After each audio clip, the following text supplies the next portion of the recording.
All right, welcome in to Chatterbox Bengals post-game reaction. Thank you, everyone that stayed around for the watch-along. That was a lot of fun. Bengals win 45-21 down in South Beach, fueled by a 21-point third quarter, fueled also by Quinn Ewers' turnovers. And the Bengals, you know what? They're worse off probably. Casey keeps telling me it might not be worse off in the draft order, but they're probably worse off in draft order as they get to 5-10. But as Bengals fans, we didn't get to see many wins this year, and here in December they win. Fuel, like I said, Joe Burrow throws for 4 touchdowns, 310 yards. Chase Brown scores 3 times. Craig, your initial reaction to the Bengals win today over the Miami Dolphins? Yeah, I mean, it didn't start the prettiest, but that second half, especially the third quarter, really kind of turned the tides for the Bengals. They get 3 turnovers in the quarter, including 2 interceptions of Quinn Ewers and that fumble by Greg Dulcich. Ultimately led to them being able to score 21 points in the third quarter, and Chase Brown scoring all 3 of those touchdowns. And first player this year in the NFL to score 3 touchdowns in a single quarter. When you get the turnovers, clearly this team has the offensive firepower to be able to win football games. It's just, can they get this consistently? And unfortunately for the Dolphins, threw Quinn Ewers out there to the Wolves this week, and the Bengals, for the first time seemingly all year, take advantage of that and get the turnovers that they need. And Joe Burrow does Joe Burrow things and is able to capitalize on those turnovers and score touchdowns. Someone in the chat asked, they say, do you think that this game would be closer if Tua played instead of Quinn Ewers? Short answer, yeah, absolutely it would be. Like, I think the Bengals still win based off the way they played, but it would be shorter. And, yeah, it's been a tough year, guys. It's been a really, really tough year. Joe Burrow gets hurt after starting 2-0. They look hapless for 9 consecutive weeks. You get a small burst of positivity and a Thursday night win over the Pittsburgh Steelers, but for most of this year, it has been not a whole lot of fun. And even though I am of the opinion that the Bengals should be actively tanking, they should be trying to get as good of a draft pick, and if you want a better outlook for the future, you want the Bengals to lose. As a fan, I will admit, I sit down every Sunday, and when the clock strikes 1 like it did today, you root for the Bengals. And that's what I did today, and this was fun.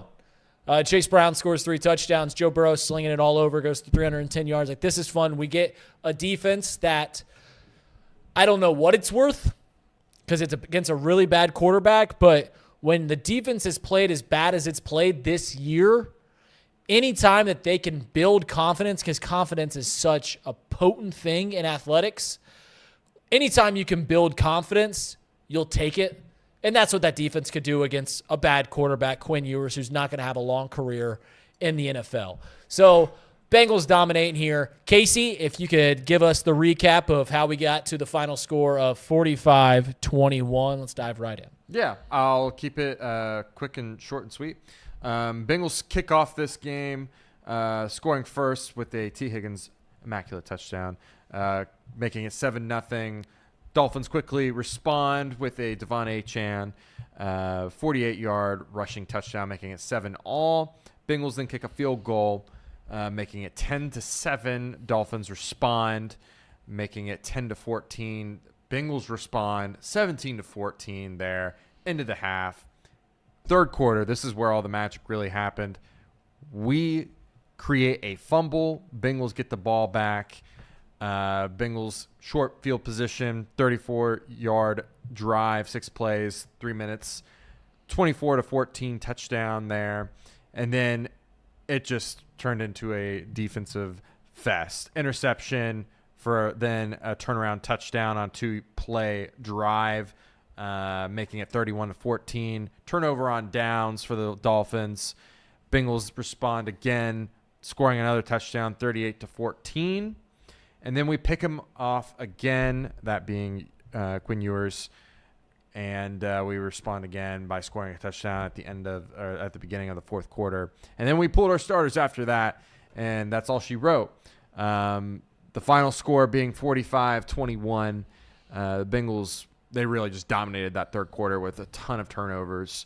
Of course, takeaways, I should say, not turnovers. But they looked like they heard what I said earlier in the halftime show, and they came out to play. So kudos to them in the second half there. Yeah, listen, like I said, this defense has been, I've labeled it as last year was historically bad. This year has been hilariously bad.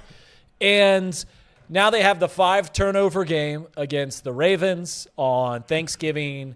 And just a few weeks later, they have this game where they pick off and get several turnovers against Quinn Ewers and this Miami Dolphins team, which, by the way, this team was fighting for the playoffs just last week. Like, they were still kind of in the hunt. No one really expected them to make it, but they were still around there. They had been playing really good football. They make the move to Quinn Ewers, and anytime that your defense that had been struggling, any unit, special teams, offense, any sport, you're not hitting well, you're not pitching well, anytime that one of those units isn't doing well and they get a game where they do well, that's a confidence builder that you can build off of. You just hope that it doesn't fool the people that can make decisions into sticking with, oh, well, you remember the Dolphins game?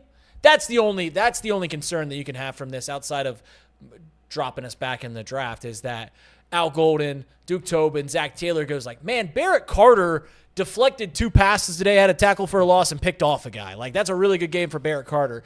Don't fool yourself into thinking Barrett Carter is going to be some long-time linebacker in this league. If he's a rotational piece on the team next year, that's fine. He cannot be a starter on this team next year. So that's the concern. You heard Zach Taylor say throughout the entire season in his post-game press conferences when the media would ask him what needs to happen. He always said, we just need to make a play and get some momentum going. We need somebody to step up and make a play. And that's true, but ultimately you need to take that momentum and sustain success. And that's been the challenge for this team. I feel like there's been flashes of momentum and flashes of guys making plays, but they just haven't been able to sustain it. And that's the biggest challenge is that, okay, you look out and you see this game and you see some guys that are putting flashes on tape, but can you sustain it over the entirety of a season? Can you sustain it over the entirety of these last 3 games? And that's going to be the biggest challenge for these young players is, can I take the momentum that I've built today after a very tough game against the Ravens last week? Can I take the momentum I gained today against a bad Dolphins team? Can I continue that against a bad Cardinals team next week and then continue that again with a bad Browns team to finish out the season? So Zach Taylor is right. Momentum can do wonders for a team, but it only can do wonders for a team if you sustain it. If it's just a short-lived momentum, there's nothing more to be said. Sure. And like you said, like I've said, you just can't fool yourself into thinking that this defense doesn't need a complete overhaul. Just because they played well on Thanksgiving and because they played well against Quinn Ewers, you can't convince yourself that it doesn't need a complete overhaul or that some of these players, because that will happen. Reminder, that will happen sometime this offseason. They'll be looking around and they'll be like, man, Miles Murphy looked really good. We think Miles Murphy's going to be a part of the team next year. Barrett Carter, he looked really good, or whoever. You just can't fool yourself into doing that. All right, let's flip it to the offensive side. Chase Brown, I think, has had a season this year that has been underwhelming.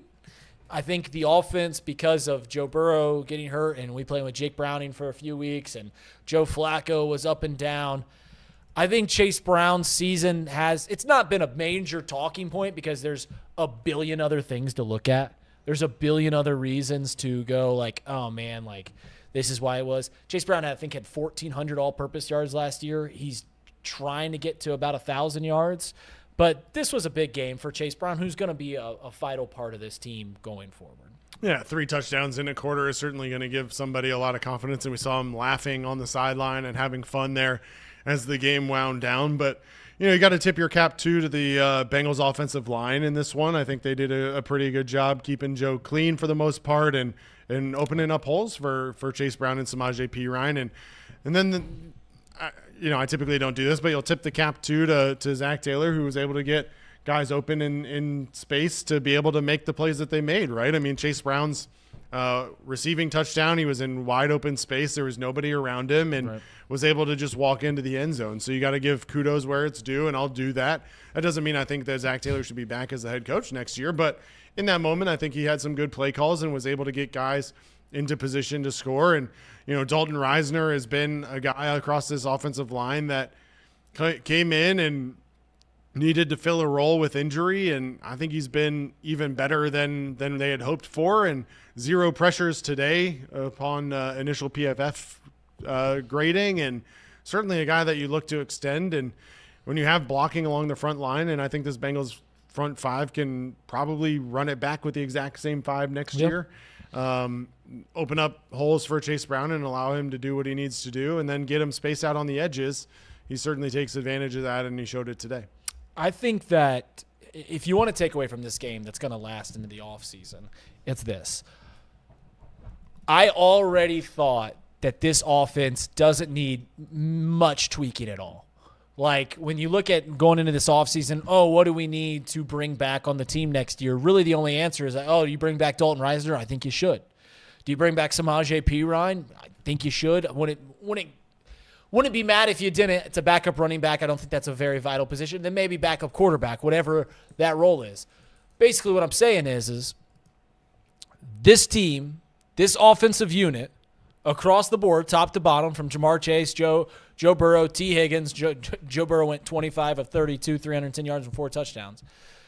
This team is pretty much locked in offensively for the next year. Like I said, there's piece here, all non-huge impact players. So this offense is the same offense that brought into this year, making you believe this team can be a true contender. And the same thing could be said next year is, all right, if everyone's healthy, everyone's out there, this team doesn't need much messing with, and they will be an elite offense in the league. As you saw, fueled by a couple turnovers by the Dolphins, you put up 45 points. That's big time in this league.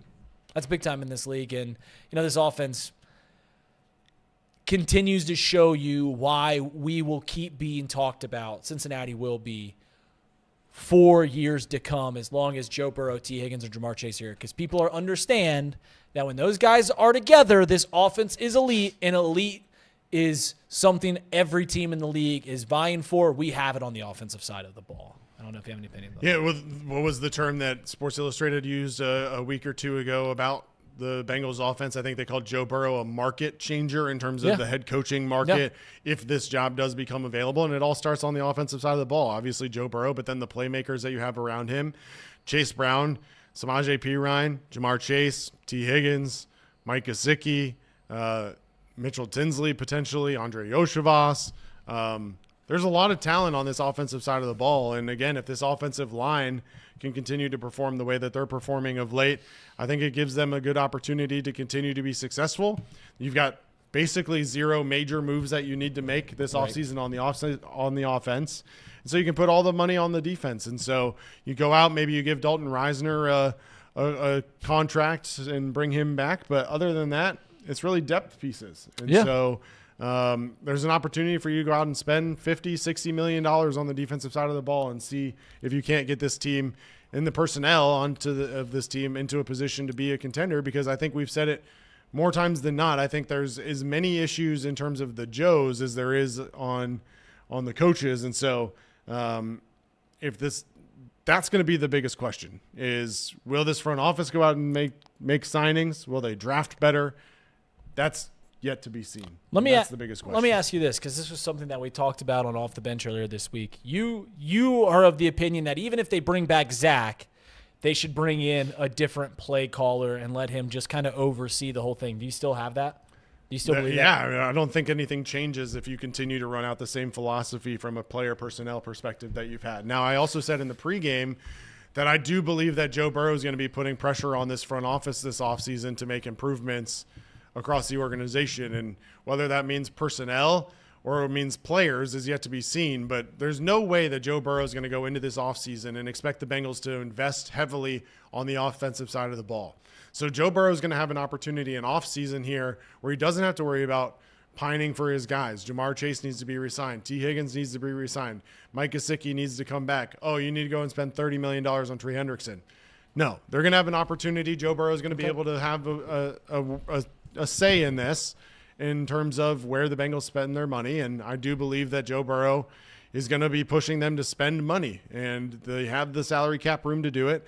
But I just worry that with Katie Blackburn leading the way in terms of negotiations with free agents, with the negative outside perception of this organization and everything else, I just don't know how many players are going to really be interested in coming here unless there's some sort of other changes that happen. And whether that's Zach Taylor, whether that's player personnel or something else, you've got to show the free agents that you had the potential of signing this offseason that you're serious about bringing a championship to Cincinnati, and you only do that by making change. If you run back the exact same organizational philosophy, I just don't see how that happens. Yeah, there's no doubt that we aren't a big landing spot, especially on the defensive side. You could argue on the offensive side, some players would want to come play with Joe, understanding what it is, for sure, what's there. But we just don't need to spend the money there. Correct, and they're not going to. But I'll say this, because I don't see the value in keeping Zach Taylor around if he's not calling plays.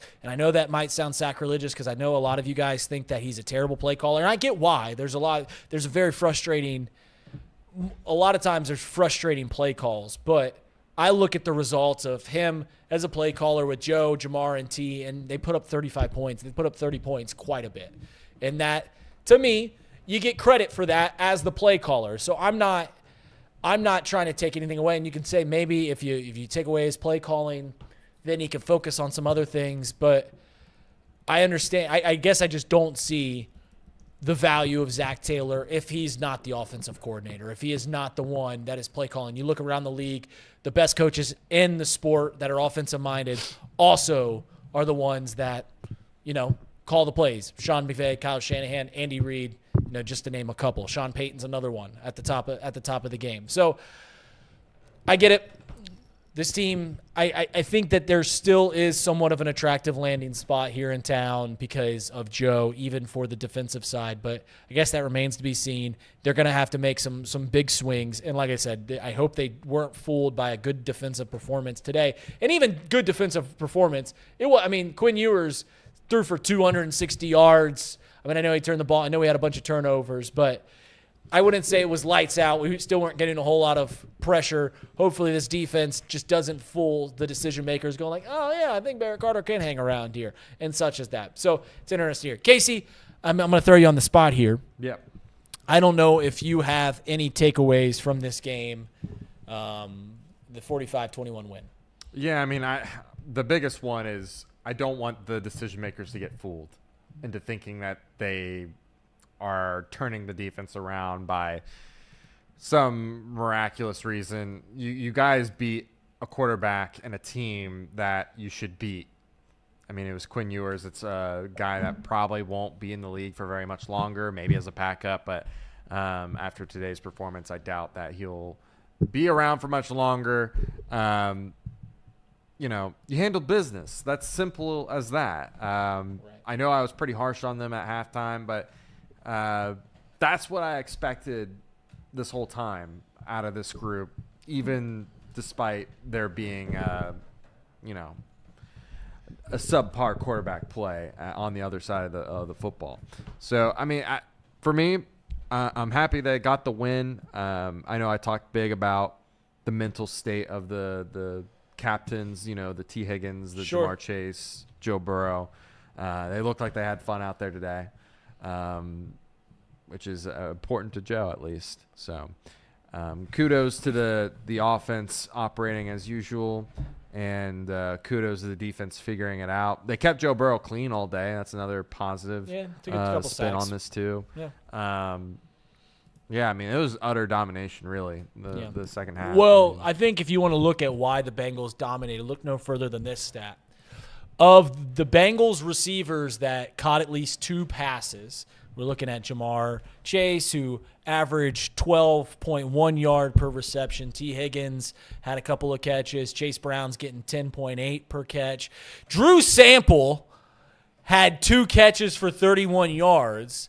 And I just got a text on the quote. They had a hard time containing Drew today. Drew is Mr. Reliable. I've been saying it for years, guys.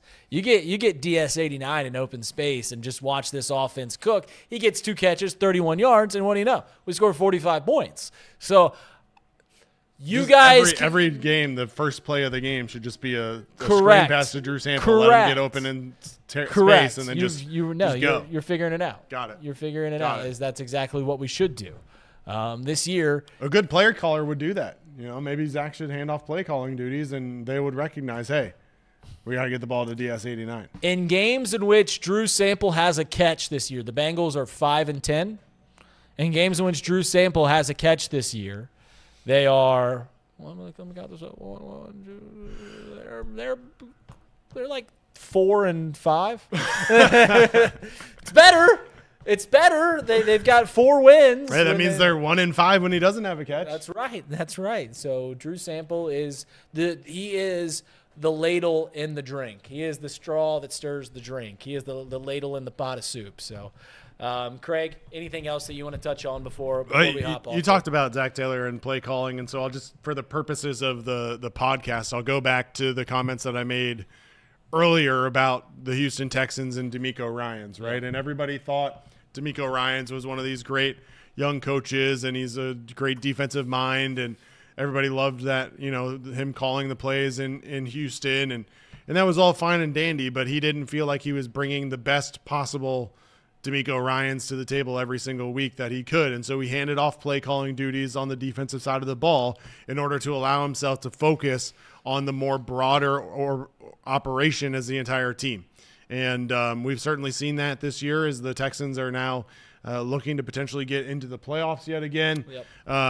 But he's transitioning. He's more of a game manager, team unity, coaching staff, all of these things, right? And it's exactly the things that Zach Taylor is best at outside of calling the offense, right? Like, you talk about this culture idea that Zach Taylor has built and that he's a player's coach, and that's why Jamar Chase likes to play for him. Right. Well, guess what? You can be an even better unity guy and a better culture guy when you're not worrying about being the offensive guru every week too. So there's positives and negatives to Zach being the play caller. I understand that that's not the issue. The issue most of the time is not Zach Taylor's play calling, right, but the issue is the defense. And Zach Taylor gives approximately 0% of his time to the defensive side of the ball.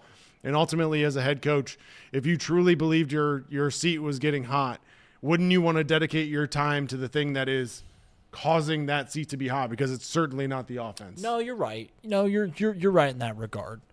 That if your job is in peril, maybe you should look at the leaks in the boat. But as I said earlier on this stream, and I'll say it again here, I'm not in the business of fixing things that aren't broken, and I don't think our offense is broken. I don't think it is. In fact, there's I don't think the question is whether or not the offense is broken. It's the question of, can Zach Taylor fix it while he continues to focus on the offense. I don't want to change anything that from the offensive side.